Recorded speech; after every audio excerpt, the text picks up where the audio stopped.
Well, it's 6 months now on since the storms we had that began on June the 9th. A storm event that we've never experienced in Yarra Ranges before. What I've really noticed is the way we're recovering, and that's through the community, council, our community groups and our industry associations all working together to recover. And this is how we'll prosper going into 2022. So the experience is nothing like I've ever been through before. So I had a whole family huddling in the one room, and we just were waiting in anticipation with all these trees falling around us. And by the end of the morning, we realised that we'd been through something quite extraordinary.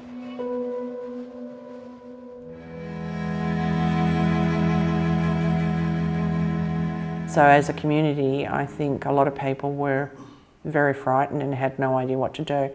But as a community, people also got out very quickly, pulled out the chainsaws, pulled out the axes, and they just got on and do what we do up here. And that's just rally together and try to make sure that we could at least get cars through.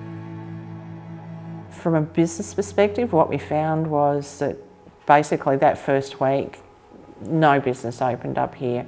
We were rallying together to be the community that we are up here in the ranges and pull together and look after people.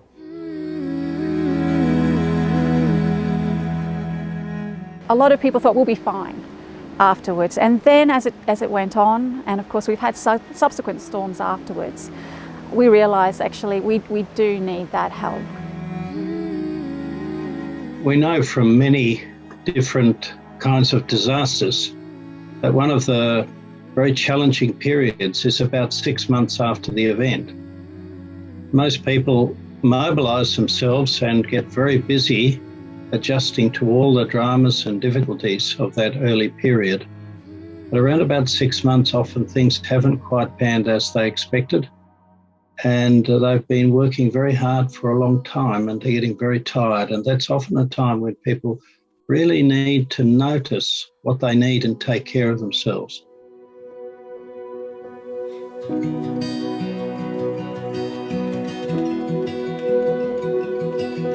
A lot of research shows that the best predictor of recovery, both in terms of how fast it is and how complete it is one single factor, and that's social capital.